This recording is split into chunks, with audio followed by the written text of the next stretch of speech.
ಹುಟ್ಟಿದರೆ ಕನ್ನಡ ನಾಡಲು ಹುಟ್ಟಬೇಕು, ಮೆಟ್ಟಿದರೆ ಕನ್ನಡ ಮಣ್ಣ ಮೆಟ್ಟಬೇಕು. ಬದುಕಿದ್ದು ಜಟಕ ಬಂಡಿ, ಇದು ವಿಧಿಯೋಡಿಸುವ ಬಂಡಿ. ಬದುಕಿದ್ದು ಜಟಕ ಬಂಡಿ, ವಿಧಿ ಅಲೆದಾಡಿಸುವ ಬಂಡಿ. ಹುಟ್ಟಿದರೆ ಕನ್ನಡ ನಾಡಲು ಹುಟ್ಟಬೇಕು, ಮೆಟ್ಟಿದರೆ ಕನ್ನಡ ಮಣ್ಣ ಮೆಟ್ಟಬೇಕು.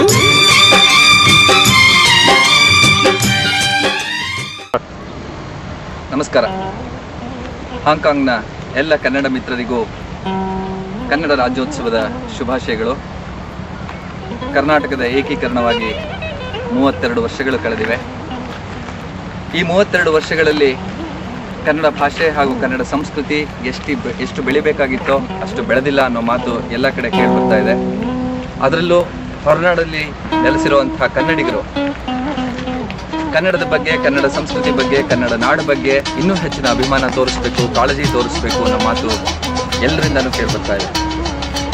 ಇಂಥ ನಿಟ್ಟಲ್ಲಿ ಇಟ್ಟಂತಹ ಒಂದು ಹೆಜ್ಜೆ ನಾವು ಹಾಂಗ್ಕಾಂಗಲ್ಲಿ ಪ್ರಾರಂಭಿಸಿರುವಂತಹ ಹಾಂಗ್ಕಾಂಗ್ ಕನ್ನಡ ಸಂಘ. ಹಾಂಗ್ಕಾಂಗ್ ಕನ್ನಡ ಸಂಘ ಪ್ರಾರಂಭ ಆಗಿ ಕೆಲವು ತಿಂಗಳುಗಳು ಕಳೆದಿವೆ. ಈ ಬರುವ ಜನವರಿಗೆ 1 ವರ್ಷ ಆಗುತ್ತೆ.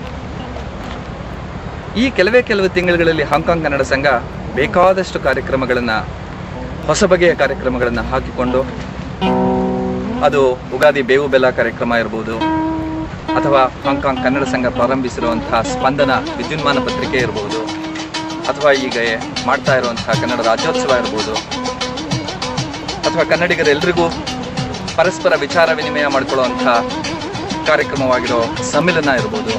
ಹೀಗೆ ಹೊಸ ಬಗೆಯ ಪ್ರಯೋಗಗಳು ನಡೀತಲೇ ಇವೆ.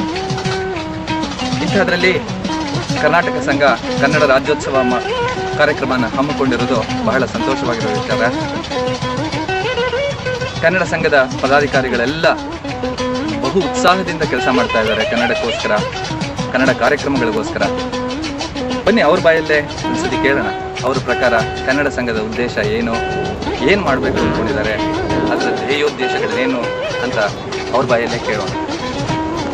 ಮಿತ್ರರೇ, ಜೋರಾಗಿ ನಿಮಗೆಲ್ಲ ರಾಜ್ಯೋತ್ಸವ ಶುಭಾಶಯಗಳು. ನಾವು ಹಾಂಗ್ಕಾಂಗಲ್ಲಿ ಕನ್ನಡ ಸಂಘ ಮಾಡಿದ್ದು ಒಂದು ಒಳ್ಳೆಯ ಉದ್ದೇಶದಿಂದ ಕನ್ನಡಿಗರೆಲ್ಲ ಒಂದು ಕಡೆ ಕೂಡಿ ಕರ್ನಾಟಕ ಹಾಂಗ್ಕಾಂಗಲ್ಲಿ ಇದೆ ಅನ್ನೋ ಭಾವನೆ ಬರಲಿ ಅಂತ ಅನ್ನೋದಕ್ಕೆ ಮಾಡಿರೋದು. ಈ ಉದ್ದೇಶ ನಮಗೆ ಕಾಲು ಎಲ್ಲ ಪೂರ ಇದೆ ನಾನು ಅನ್ಕೊತೀನಿ. ಹೊರನಾಡಿನಲ್ಲಿರುವ ನಾವು ಕನ್ನಡಿಗರು ನಮ್ಮ ಈ ಕನ್ನಡದ ಸಂಸ್ಕೃತಿಯನ್ನು ಉಳಿಸೋದಕ್ಕೆ ಮತ್ತು ಹೆಚ್ಚಿಸಲಿಕ್ಕೆ ನಮ್ಮಿಂದ ಏನಾಗುತ್ತೆ ಅದನ್ನು ನಾವು ಪ್ರಯತ್ನ ಮಾಡಬೇಕು. ಅದಲ್ಲದೆ ನಮ್ಮ ಭಾವನೆ ಕನ್ನಡದ ಮೇಲೆ ಎಷ್ಟಿದೆ ಅಂತ ನಾವು ಇಲ್ಲೆಲ್ಲರೂ ಒಟ್ಟುಗೂಡಿ ಇದನ್ನು ಬೇರೆ ಜನರಿಗೆ ಇಲ್ಲಿಂದ ತೋರಿಸ್ಬೇಕು. ಇದು ನನ್ನ ಅಭಿಪ್ರಾಯ. ಕರ್ನಾಟಕದಿಂದ ಹಾಂಗ್ಕಾಂಗ್ ಬಂದು ಕನ್ನಡಿಗರು ನೆಲೆಸಿರುವವರಿಗೆ ಈ ಕರ್ನಾಟಕ ಭಾಷೆ, ಸಂಸ್ಕೃತಿ, ಕಲೆ ಬೆಳೆಸಿ ನಮ್ಮ ಮಕ್ಕಳಿಗೆ ಇದರ ಮೂಲಕ ತಿಳಿಸಬೇಕು ಅನ್ನೋದೇ ನಮ್ಮ ಮುಖ್ಯ ಉದ್ದೇಶ. ಇರುವ ಕನ್ನಡಿಗರನ್ನು ಒಂದುಗೂಡಿಸಿ ಅವರಿಗೆಲ್ಲರಿಗೂ ಒಂದು ವೇದಿಕೆಯನ್ನು ಏರ್ಪಡಿಸಲು, ಕನ್ನಡ ಮುಂದಿನ ಜನಾಂಗಕ್ಕೆ ಕನ್ನಡದ ಅಭಿವೃದ್ಧಿಯನ್ನು ಉಂಟು ಮಾಡಲು, ಅವರಿಗೆ ಕನ್ನಡದ ನಡೆನುಡಿ ಮತ್ತು ಕನ್ನಡದ ಕಲೆಗಳನ್ನು ಪ್ರದರ್ಶಿಸಿ ಅವರು ಅದನ್ನು ಮುಂದುವರಿಸಿಕೊಂಡು ಹೋಗುವಂತೆ ಮಾಡೋದು. ನನ್ನ ಪ್ರಕಾರ ಕನ್ನಡ ಸಂಘದ ಮೇನ್ ಉದ್ದೇಶ ಅಂದರೆ ನಮ್ಮ ಮಕ್ಕಳಿಗೆ ಕನ್ನಡ ಭಾಷೆ ಬಗ್ಗೆ, ಕನ್ನಡ ಸಂಸ್ಕೃತಿ ಬಗ್ಗೆ ಅರ್ಥ ಆಗಬೇಕು, ಅವ್ರಿಗೆ ಒಂದು ಪ್ಲ್ಯಾಟ್ಫಾರ್ಮ್ ಸಿಗಬೇಕು, ಅವ್ರ ಟ್ಯಾಲೆಂಟ್ ತೋರಿಸೋಕ್ಕೆ. ಅದೇ ಉದ್ದೇಶ ಕನ್ನಡ ಸಂಘ. ನಮ್ಮ ಕನ್ನಡ ಸಂಘದ ಮುಖ್ಯ ಉದ್ದೇಶ ಕನ್ನಡಿಗರನ್ನು ಒಟ್ಟುಗೂಡಿಸಲು ಮತ್ತು ಕನ್ನಡ ಸಾಂಸ್ಕೃತಿಕ ಕಾರ್ಯಕ್ರಮಗಳನ್ನು ಒಂದು ವೇದಿಕೆ ಕೊಟ್ಟು ಎಲ್ಲರಿಗೂ ಪಾರ್ಟಿಸಿಪೇಟ್ ಮಾಡೋ ಒಂದು ಅವಕಾಶ ಅವಕಾಶ ಕೊಟ್ಟು ಆ್ಯಂಡ್ ಅಫ್ಕೋರ್ಸ್ ನಮ್ಮ ಮಕ್ಕಳಿಗೂ ಇದೆಲ್ಲ ಗೊತ್ತಾಗಿ ಮತ್ತು ಅವರುಗಳು ನಮ್ಮ ಕರ್ನಾಟಕ ಮತ್ತು ಕನ್ನಡ ಕಲ್ಚರು, ಕನ್ನಡ ಹೆರಿಟೇಜನ್ನು ಮುಂದುವರಿಸಿ ಇದು ನಮ್ಮ ಕನ್ನಡ ಸಂಘ ಮಾಡಿರೋದು ಕನ್ನಡಿಗರೆಲ್ಲ ಒಂದಾಗಿ ಏನೋ ಒಂದು ಮಾಡಬೇಕು ಅಥವಾ ಮಕ್ಕಳಿಗೆಲ್ಲ ಒಂದು ತರಹದ to give them some kind of culture. ಆದರೆ ಈ ಕನ್ನಡ ಪ್ರೋಗ್ರಾಮಲ್ಲಿ ಪಾರ್ಟಿಸಿಪೇಟ್ ಮಾಡ್ತಾ ಇಲ್ಲ. It's more like a nostalgia for me. ನಮಸ್ಕಾರ ವೀಕ್ಷಕರಿಗೆ, ನಿಮಗೆಲ್ಲ ರಾಜ್ಯೋತ್ಸವದ ಶುಭಾಶಯಗಳು. ನಮ್ಮ ಕನ್ನಡ ಹಾಂಗ್ಕಾಂಗ್ ಸದಸ್ಯರ ಸಂದೇಶವನ್ನು ಕೇಳಿದ್ರಲ್ಲ, ಎಲ್ಲರ ಉದ್ದೇಶ ಒಂದೇ, ಕನ್ನಡ ನಾವು ಉಳಿಸೋದು, ಕನ್ನಡ ಮಕ್ಕಳಿಗೆ, ಕನ್ನಡ ಜನರಿಗೆ ಒಂದು ವೇದಿಕೆಯನ್ನು ಕೊಟ್ಟು ಇಲ್ಲಿ ನಮ್ಮಲ್ಲಿರ್ತಕ್ಕಂಥ ಪ್ರತಿಭೆಗಳನ್ನು ತೋರಿಸೋದಕ್ಕೆ ಅವಕಾಶ ಮಾಡಿಕೊಡೋದು. ಹೀಗಿರುವಾಗ ನನಗೆ ಹಿರಣೆ ಅವ್ರು ಹೇಳಿದ್ದು ಒಂದು ಜ್ಞಾಪಕ ಬರುತ್ತೆ. ಅವರು ಒಂದು ನಾಟಕದಲ್ಲಿ ಹೇಳ್ತಾ ಇದ್ರು, ನಮ್ಮ ಬೆಂಗಳೂರಿನ ಪರಿಸ್ಥಿತಿ ಯಾವ ರೀತಿ ಇದೆ ಅಂದರೆ, ಒಂದು ಕಡೆ ಎನ್ನಡ, ಇನ್ನೊಂದು ಕಡೆ ನೋಡಿದ್ರೆ ಎಕ್ಕಡ, ಎಲ್ಲೋ ಸ್ವಲ್ಪ ಉಳ್ಕೊಂಡಿದೆ ಕನ್ನಡ ಅಂತ. ಇದನ್ನು ಕೇಳಿದಾಗ ನಮ್ಮ ಕನ್ನಡ ನಶಿಸಿ ಹೋಗ್ತಾ ಇದೆ ಅನ್ನೋದು ಎಲ್ರಿಗೂ ಅನಿಸೋದಿಲ್ವೇ? ಆದರೆ ನಮ್ಮ ಕನ್ನಡ ನಾಡು ಯಾವುದರಲ್ಲಿ ಕಡಿಮೆ? ಓರ್ಗರೆವ ಜಲಪಾತಗಳು, ಸಮುದ್ರ ತೀರಗಳು, ಅಭಯಾರಣ್ಯಗಳು, ಅನೇಕ ಶಿಲ್ಪಕಲೆಗಳು, ಯಾವುದಕ್ಕೂ ಕಡಿಮೆ ಇಲ್ಲ. ಬೇಕಾದಷ್ಟು ರಮಣೀಯವಾದ ಪ್ರದೇಶಗಳಿದೆ. ಆದರೆ ನಾವು ಎಲ್ಲವನ್ನ ನೋಡಿಲ್ದಲೇ ಇರ್ಬೋದು. ನಮ್ಮ ಆಸೆ ಏನು ಅಂದರೆ, ಈ ಕಾರ್ಯಕ್ರಮದ ಮೂಲಕ ಕೆಲವು ಪ್ರದೇಶಗಳನ್ನು, ಕೆಲವು ರಮಣೀಯವಾದ ಸ್ಥಳಗಳನ್ನು ತಮಗೆ ಪರಿಚಯಿಸಬೇಕು ಅನ್ನೋದು ನಮ್ಮ ಉದ್ದೇಶ. ಈ ಕಾರ್ಯಕ್ರಮದಲ್ಲಿ ನಾವು ಬೇಲೂರು ಮತ್ತು ಹಂಪೆಯನ್ನು ಮುಖ್ಯವಾಗಿ ತೋರಿಸ್ಬೇಕು, ಅದರ ವಿಚಾರವನ್ನು ಹಂಚ್ಕೋಬೇಕು ಅನ್ನೋದು ನಮ್ಮ ಉದ್ದೇಶವಾಗಿ ಈಗ ಅವುಗಳ ಬಗ್ಗೆ ತಿಳ್ಕೊಳ್ಳೋಣ.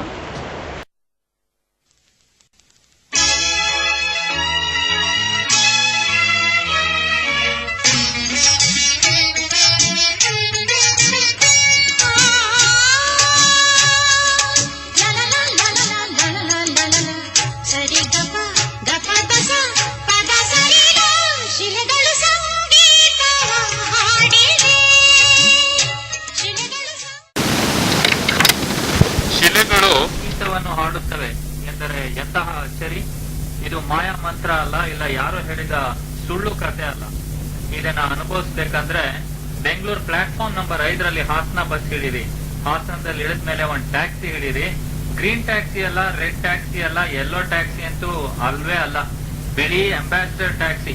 39 ಕಿಲೋಮೀಟರ್ ಪ್ರಯಾಣ ಮಾಡಿದ್ಮೇಲೆ ಕಾಣ್ತೀರಾ ಬೇಲೂರು ಚೆನ್ನಕೇಶವ ದೇವಾಲಯ. ಬೇಲೂರನ್ನ ದಕ್ಷಿಣ ವಾರಣಾಸಿ ಅಂತಾನೂ ಹೇಳ್ತಾರೆ. ಕ್ರಿಸ್ತಶಕ 1117ರಲ್ಲಿ ವಿಷ್ಣುವರ್ಧನನಿಂದ ಕಟ್ಟಲ್ಪಟ್ಟ ಈ ದೇವಾಲಯ ಬಹುರಮ್ಯವಾಗಿದೆ.